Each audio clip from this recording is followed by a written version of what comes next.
नमस्कार प्यारे प्रदेशवासियों, 79वें स्वतंत्रता दिवस की आप सभी को हार्दिक शुभकामनाएं।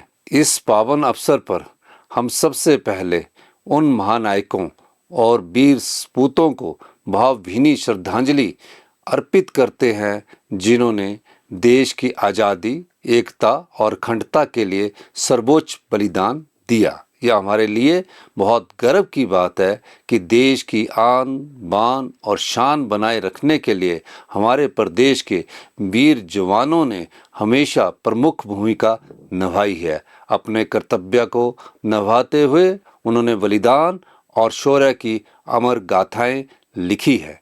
भाइयों और बहनों, यह गर्व की बात है कि हमारे वीर सपूतों को 4 परमवीर चक्र, 2 अशोक चक्र, 10 महावीर चक्र और 24 कीर्ति चक्र प्रदान किए गए हैं। देश का पहला परमवीर चक्र प्रदेश के वीर सपूत मेजर सोमनाथ शर्मा को प्राप्त हुआ था। इसके बाद colonel DS Thapa, captain Vikram Batra तथा सूबेदार मेजर संजय कुमार को भी परमवीर चक्र से सम्मानित किया गया। प्रिय प्रदेशवासियों, वर्ष 2023 में गंभीर प्राकृतिक आपदा का सामना हमने अपने संसाधनों से सफलतापूर्वक किया और 4500 करोड़ रुपए का आपदा राहत पैकेज घोषित किया। इस साल भी मूसलाधार बारिश, विनाशकारी बाढ़ और बादल फटने की घटनाओं से हमें जान माल का भारी नुकसान उठाना पड़ रहा है। इस आपदा से मंडी जिला सबसे ज़्यादा प्रभावित हुआ है। हमने 222 से ज़्यादा बहुमूल्य जानों को गंवाया है और संपत्ति को लगभग 2000 करोड़ रुपए से ज़्यादा का नुकसान पहुंचा है। आपदा बहुत बड़ी है, लेकिन प्रदेश सरकार संकट की इस घड़ी में प्रभावित लोगों के साथ कंधे से कंधा मिलाकर खड़ी है। हमने आपदा के तुरंत बाद युद्ध स्तर पर राहत और पुनर्वास के कार्य शुरू किए हैं। वर्ष 2023 की तरह इस बार भी आपदा प्रभावितों को राहत पहुंचाने के लिए विशेष राहत पैकेज प्रदान किया गया है। इस पैकेज में मुआवजा और राहत राशि को 25 गुना तक बढ़ाया गया है। विशेष राहत पैकेज के अंतर्गत पूर्ण रूप से क्षतिग्रस्त मकान के लिए दी जाने वाली 1,30,000 रुपये की सहायता राशि को बढ़ाकर 7 लाख रुपया और आंशिक क्षति पर 12,500 रुपये की राशि को बढ़ाकर 1 लाख रुपया किया गया है। क्षतिग्रस्त दुकानों अथवा ढाबों के लिए 10,000 रुपये की राशि को बढ़ाकर 1 लाख रुपया किया गया है। गौशाला की क्षति पर अब 10,000 के स्थान पर 50,000 रुपया और किराएदार को सामान की हानि पर 50,000 रुपया तथा मकान मालिक को 70,000 रुपये की सहायता दी जाएगी। बड़े दुधारू पशुओं की हानि पर अब 37,500 रुपये के बजाय 55,000 रुपया प्रति पशु की दर से मुआवजा मिलेगा। बकरी, सूअर, भेड़ व मेमने के नुकसान पर दी जाने वाली राशि 4,000 से बढ़ाकर 9,000 रुपया प्रति पशु की गई है।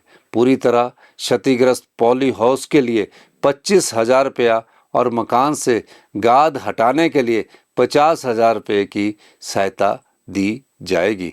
कृषि व बागवानी भूमि के नुकसान पर मुआवजा 3,900 रुपये प्रति बीघा से बढ़ाकर 10,000 प्रति बीघा तथा फसल नुकसान पर मुआवजा 500 रुपये से बढ़ाकर 3,000 प्रति बीघा किया गया है।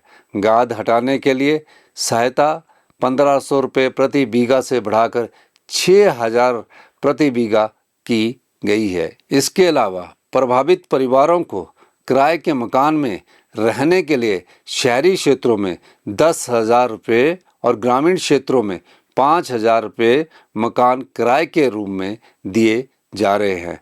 भाइयों और बहनों, हमारी सरकार को राजनीतिक, आर्थिक और प्राकृतिक आपदा की गंभीर चुनौतियों से गुजरना पड़ा है। इसके बावजूद प्रदेश को समृद्धि और आत्मनिर्भरता की राह पर तेजी से आगे ले जाने के लिए हमने प्रयास किए हैं, जिनके सकारात्मक परिणाम सामने आ रहे हैं। मैं प्रदेशवासियों का आभार व्यक्त करना चाहूँगा कि आपने हमारी सरकार पर भरपूर भरोसा और सहयोग बनाए रखा है तथा धनबल की जगह जनबल की जीत सुनिश्चित बनाई।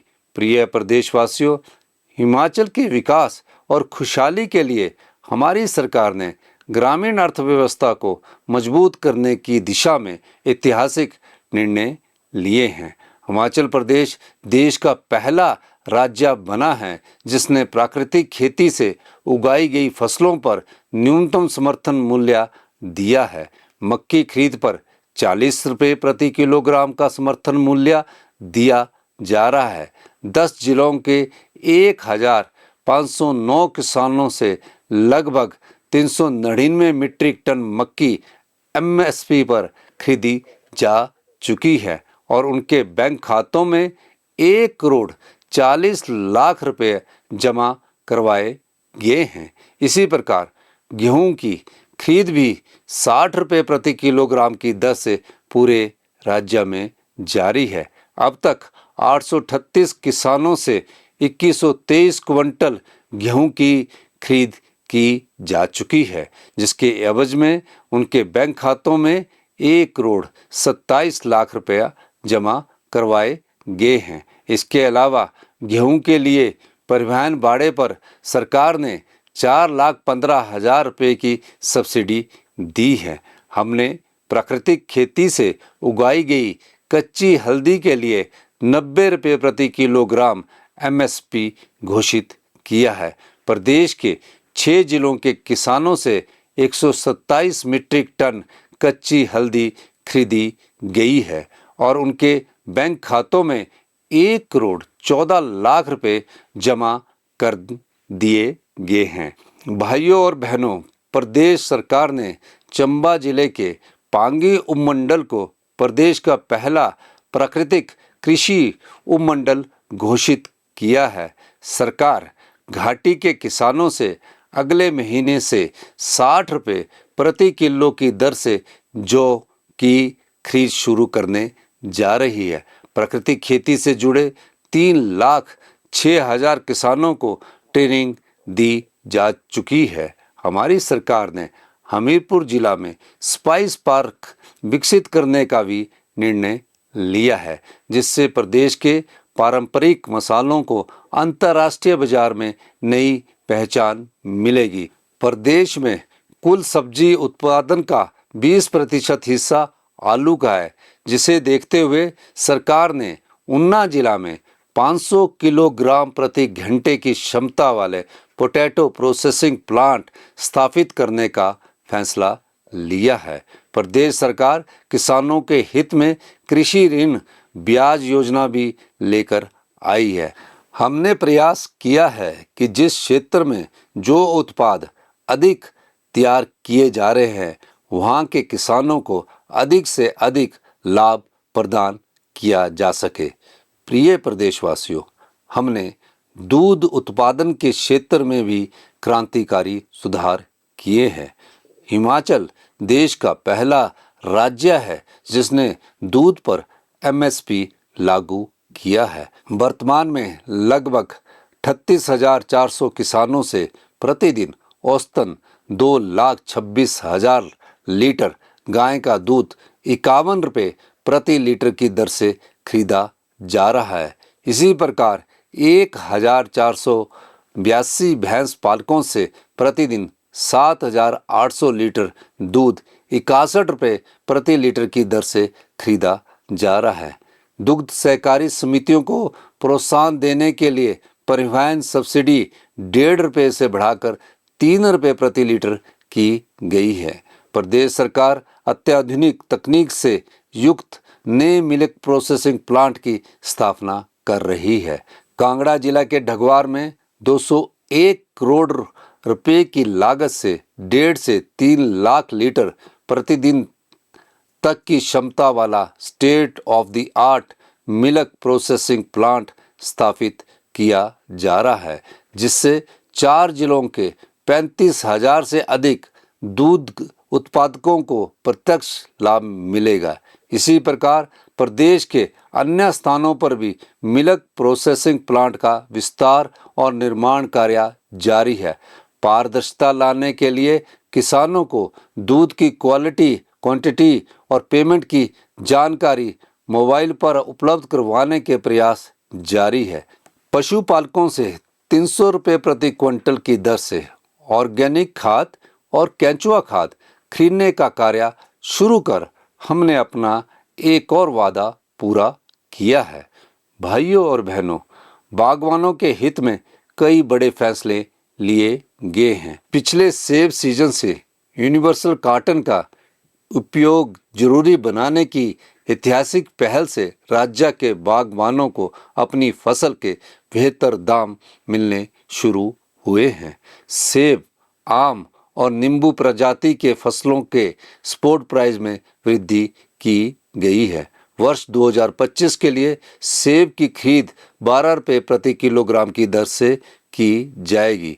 बी और सी ग्रेड के किन्नू, माल्टा और संतरे को 12 रुपये प्रति किलो, गलगल को 10 रुपये प्रति किलो और सिडलिंग, कलमी व कच्चा अचारी आम 12 रुपये प्रति किलो की दर से खरीदा जाएगा। 1292 करोड़ रुपए की HP शिवा परियोजना के अंतर्गत बिलासपुर, हमीरपुर, कांगड़ा, मंडी, सिरमौर, सोलन और ऊना के 28 विकास खंडों में 6000 हेक्टेयर क्षेत्रफल को बागवानी के अंतर्गत लाने का लक्ष्य रखा गया है। फॉरेस्ट मैनेजमेंट और नए फॉरेस्ट में लोगों की भागीदारी बढ़ाने के लिए 100 करोड़ रुपए लागत की राजीव गांधी वन संवर्धन योजना लागू की जा रही है। इससे महिला मंडलों और युवक मंडलों को शामिल किया जा रहा है। प्रिय प्रदेशवासियों, पिछले 2 वर्षों में हमने शिक्षा क्षेत्र में उल्लेखनीय प्रगति की है। राष्ट्रीय उपलब्धि सर्वेक्षण 2025 में प्रदेश देश के पहले 3 राज्यों में शामिल हुआ है, जबकि 2021 में हमारी रैंकिंग 21वें रैंक पर फिसल गई थी। इस साल जारी असर रिपोर्ट में हिमाचल के बच्चों का पढ़ने और सीखने का स्तर देश में सबसे बेहतर आंका गया है। पूर्व सरकार ने राजनीतिक लाभ के लिए चुनावी वर्ष के आखिरी 9 महीनों में बिना बजट और बिना प्लानिंग के 900 से ज़्यादा स्कूल और कॉलेज और अस्पताल खोले। वर्तमान सरकार को 1000 से अधिक स्कूलों के युक्तिकरण का कड़ा फैसला लेना पड़ा, क्योंकि इनमें से अधिकतर स्कूलों में जीरो एनरोलमेंट हो गई या फिर पहली से 5वीं तक के कुल बच्चे 5 से भी कम रह गए थे। ऐसे स्कूलों को दूसरे स्कूलों के साथ जोड़कर क्लस्टर बनाए गए हैं। अध्यापकों की उपलब्धता सुनिश्चित होने से छात्रों को बेहतर शिक्षा मिल रही है और गैर जरूरी खर्चों में भी कटौती हुई है। सरकारी स्कूलों के विद्यार्थियों के शिक्षा स्तर में सुधार के लिए पहली कक्षा से अंग्रेजी माध्यम का विकल्प दिया गया है। प्रत्येक विधानसभा क्षेत्र में आधुनिक सुविधाओं वाला Rajiv Gandhi day boarding school चरणबद्ध तरीके से खोलने का कार्य प्रगति पर है। पहली से 8वीं कक्षा के 5,35,000 बच्चों के लिए मुख्यमंत्री बाल पौष्टिक आहार योजना की पहल की गई है। प्रदेश के इतिहास में पहली बार अध्यापकों और ग्रामीण क्षेत्र के सरकारी स्कूलों के बच्चों को देश व विदेश में एक्सपोजर विजिट पर भेजा गया है। छात्रवृत्ति योजनाओं का विस्तार कर केवल 2 वर्ष में 87,000 से अधिक विद्यार्थियों को 92 करोड़ रुपए की राशि आवंटित की गई है। भाइयों और बहनों, हमारी सरकार ने हिमाचल को हरित ऊर्जा राज्य बनाने का लक्ष्य रखा है। ई वाहनों को व्यापक प्रोत्साहन दिया जा रहा है। वाहन चालकों की सुविधा के लिए प्रदेश में 6 ग्रीन कॉरिडोर स्थापित किए जा रहे हैं। 124 करोड़ लागत से बस अड्डों पर ई चार्जिंग स्टेशन स्थापित करने का कार्य जारी है।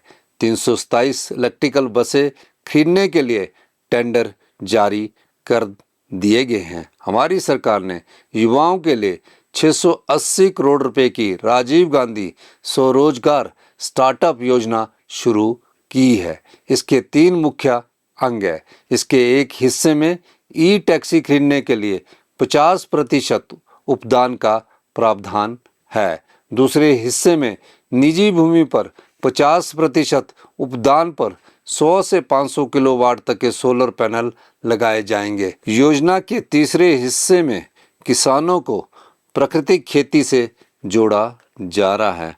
ऊना जिला के पेखूवाला में 32 मेगावाट सौर ऊर्जा परियोजना मात्र 4 महीनों में जनता को समर्पित की गई है। इस परियोजना से सालाना 19 करोड़ 17 लाख रुपए के राजस्व लाभ का अनुमान है। भाइयों और बहनों, महिलाओं को आर्थिक सुरक्षा और सम्मान देने के लिए हमने 18 से 59 वर्ष की पात्र महिलाओं के लिए इंदिरा गांधी प्यारी बहना सुख सम्मान निधि योजना शुरू कर प्रति माह 1500 रुपये की सम्मान राशि देना आरंभ किया है। प्रदेश में कुल 2,96,279 महिलाओं को 1500 रुपये की सम्मान राशि प्रदान की जा रही है। 2,63,424 महिलाओं के लिए पूर्व में मिल रही पेंशन की राशि को बढ़ाकर 1500 रुपया किया गया है। महिला कल्याण के लिए चलाई जा रही विभिन्न योजनाओं के अंतर्गत मिलने वाली आर्थिक सहायता कई गुना बढ़ाई गई है। हमारी सरकार ने दुकानों और कमर्शियल प्रतिष्ठानों में पुरुषों और महिला कर्मियों में बराबरी लाने के लिए महिला कर्मियों को शाम 7 बजे से सुबह 7 बजे तक नाइट शिफ्ट में काम करने की अनुमति देने का निर्णय भी लिया है। साथ ही महिलाओं की सुरक्षा का पूरा ध्यान रखने के भी आदेश दिए गए हैं।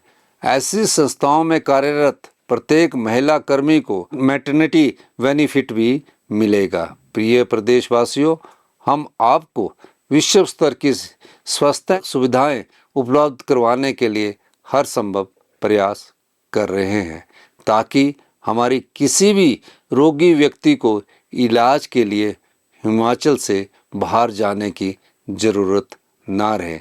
मैं स्वयं प्रदेश के चिकित्सा संस्थानों के डॉक्टरों से मिलकर स्वास्थ्य क्षेत्र में नई तकनीकों को शामिल करने की दिशा में काम कर रहा हूँ। इस दिशा में रोबोटिक सर्जरी की शुरुआत एक ऐतिहासिक कदम है। प्रदेश में पहली बार रोबोटिक सर्जरी की सुविधा शिमला में Atal institute of medical super specialities Chamiyana से की गई है। आने वाले समय में आईजीएमसी शिमला, नेरचौक, टांडा और हमीरपुर मेडिकल कॉलेज में भी यह सुविधा उपलब्ध करवाई जाएगी।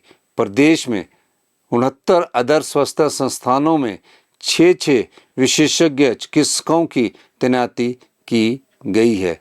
20 आदर्श स्वास्थ्य संस्थानों में डायलिसिस सुविधा मिलना शुरू हो चुकी है।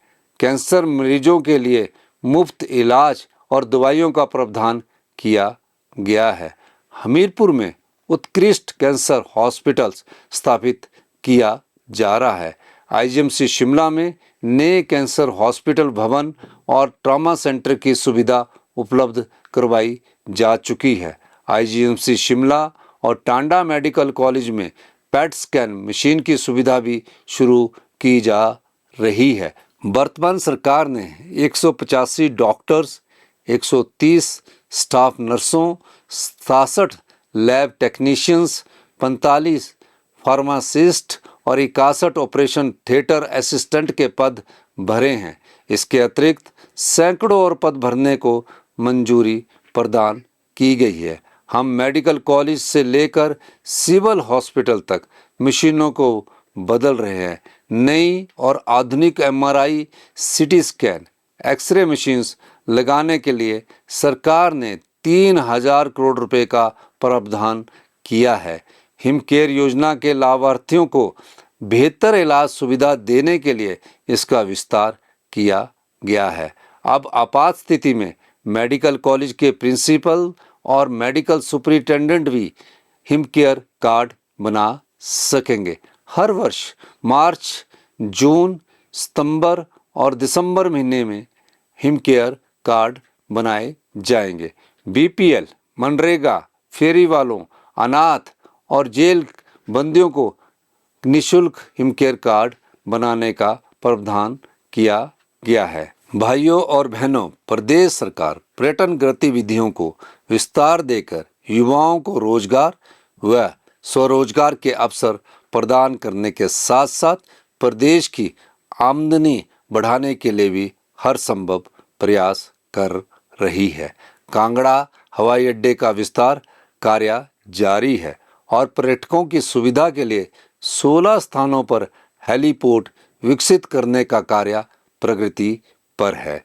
प्रमुख धार्मिक स्थलों को रोपवे से जोड़ने का कार्य भी प्राथमिकता के आधार पर किया जा रहा है। कांगड़ा जिला को प्रदेश की पर्यटन राजधानी के रूप में विकसित किया जा रहा है। देहरा मंडल के बनखंडी में 619 करोड़ रुपए की लागत से इंटरनेशनल लेवल का जू वन्य प्राणी उद्यान स्थापित किया जा रहा है। आने वाले समय में पर्यटन क्षेत्र की विभिन्न परियोजनाओं पर 3000 करोड़ रुपया खर्च किए जाएंगे। हिमाचल जैसे पहाड़ी राज्यों के विकास में सड़कों के महत्व को ध्यान में रखते हुए प्रदेश सरकार दूर दराज तक के क्षेत्रों को सड़क सुविधा से जोड़ने को प्राथमिकता प्रदान कर रही है। 2 वर्षों की अवधि में 1584 किलोमीटर लंबी सड़कों और 143 पुलों का निर्माण किया गया है। आज़ादी के बाद पहली बार शिमला जिला के दूर दराज क्षेत्र डोडरा क्वार की सड़क को पक्का किया जा रहा है। बड़ा बंगाल को सड़क सुविधा से जोड़ने के लिए भरमौर मंडल में 21 किलोमीटर लंबी सड़क बनाई जा रही है। प्रदेश के सभी उपभोक्ताओं को 24 घंटे साफ पानी की सुविधा देने तथा पानी की गुणवत्ता सुधारने के लिए ठोस कदम उठाए गए हैं। पानी की क्वालिटी को मॉनिटर करने के लिए 69 टेस्टिंग लैब स्थापित की गई है। 31 दिसंबर 2024 तक 12 वर्ष या इससे अधिक की सेवा अवधि पूरा कर चुके 1386 पात्र जल रक्षकों को जल शक्ति विभाग में पंप अटेंडेंट के रूप में नियुक्त करने का फैसला लिया गया है। हमने करुणामूलक रोजगार नीति में संशोधन को भी मंजूरी प्रदान की है। अब प्रति परिवार वार्षिक आय पात्रता मापदंड को 2,50,000 रुपये से बढ़ाकर 3 लाख रुपया किया गया है। भाइयों और बहनों, हमारी सरकार ने सरकार गांव के द्वार कार्यक्रम की अनूठी पहल की है, जिसके तहत मैं खुद और मेरे मंत्रिमंडल के सहयोगी दूर दराज क्षेत्र के किसी एक गांव में रात को रुककर लोगों की समस्याओं का मौके पर ही समाधान सुनिश्चित कर रहे हैं। इसके माध्यम से सरकार को दूर दराज इलाकों की समस्याओं को जानने में सहायता मिल रही है। भाइयों और बहनों, हमारी सरकार वित्तीय संसाधनों को जुटाने और फजूल खर्ची रोकने के लिए भी सर्वोच्च प्राथमिकता के आधार पर काम कर रही है। पिछले 2.5 वर्षों में प्रदेश सरकार हजारों करोड़ रुपए का अतिरिक्त राजस्व कमाने में कामयाब हुई है।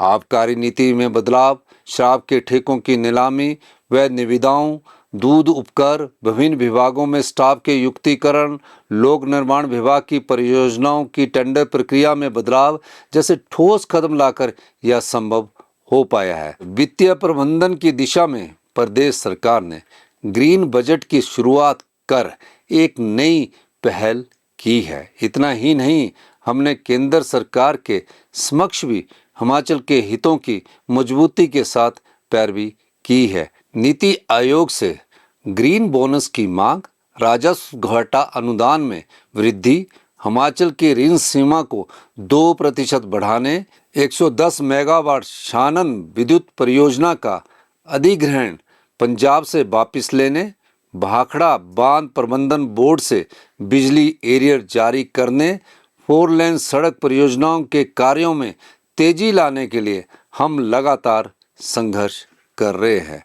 हमारे गंभीर प्रयासों के फलस्वरूप सर्वोच्च न्यायालय ने कड़छम वांगटू जल विद्युत परियोजना से रॉयल्टी को लेकर प्रदेश के हक में फैसला सुनाया है। अब हमें 12% की बजाय 18% रॉयल्टी मिलेगी, जिससे सरकार को हर साल लगभग 150 करोड़ रुपए की अतिरिक्त आमदनी होगी। हमने वाइल्ड फ्लावर हॉल होटल का मामला भी जीता है। इससे प्रदेश को सालाना 20 करोड़ रुपए से अधिक आमदनी हो रही है। प्रिय प्रदेशवासियों, प्रदेश में पहली बार तहसील और उप तहसील स्तर पर विशेष इंतकाल अदालतों का आयोजन कर 3,99,860 से अधिक राजस्व मामलों का निपटारा किया गया है। प्रदेश सरकार की पहले जिम्मेदारी समाज के संवेदनशील वर्गों का संरक्षण और कल्याण सुनिश्चित करना है। मुख्यमंत्री सुख आश्रय योजना में 6,000 बच्चों को चिल्ड्रन ऑफ द स्टेट के रूप में अपनाया गया है। इन बच्चों की पढ़ाई जेब खर्च का जिम्मा प्रदेश सरकार उठा रही है। इन्हें स्टार्टअप शुरू करने के लिए 2 लाख रुपए की मदद दी जा रही है। इस प्रकार हम देश का पहला राज्य बने जिसने अनाथ व बेसहारा बच्चों और महिलाओं के लिए कानून बनाया है। कांग्रेस के चुनावी घोषणा पत्र की 6 गारंटियां पूरी की गई है। कांग्रेस सरकार ने अपना वादा पूरा करते हुए 1,36,000 एनपीएस कर्मचारियों को पुरानी पेंशन का लाभ प्रदान कर उनकी सामाजिक आर्थिक सुरक्षा सुनिश्चित की है। आर्थिक कठिनाइयों के बावजूद 42,000 से अधिक युवाओं को नौकरियां दी गई है। 2,061 वन मित्रों की नियुक्ति की गई है। 1,000 पशु मित्रों की नियुक्ति को मंजूरी प्रदान की गई है तथा 1088 कांस्टेबलों की भर्ती प्रक्रिया जारी है। हाल ही में 312 ड्राइंग मास्टर्स को नियुक्ति पत्र प्रदान किए गए हैं और पटवारियों के 874 पद शीघ्र भरने जा रहे हैं। हमने अपने कार्यकाल के दौरान स्कूल प्रवक्ताओं के 650 पदों को भरा है। टीजीटी आर्ट्स के 599 पदों को भरा है और 425 पदों को शीघ्र भरा जाएगा। टीजीटी नॉन मेडिकल 405 पदों को भरा है और 343 पदों को शीघ्र भरा जाएगा। टीजीटी मेडिकल के 410 पदों को भरा है और 169 पदों को शीघ्र भरा जाएगा। शास्त्री के 205 पदों को भरा है और 737 पदों को शीघ्र भरा जाएगा। लैंग्वेज टीचर के 175 पदों को भरा गया है और 49 पदों को शीघ्र भरा जाएगा। ड्राइंग मास्टर के 458 पदों को भरा गया है और 40 पदों को शीघ्र भरा जाएगा।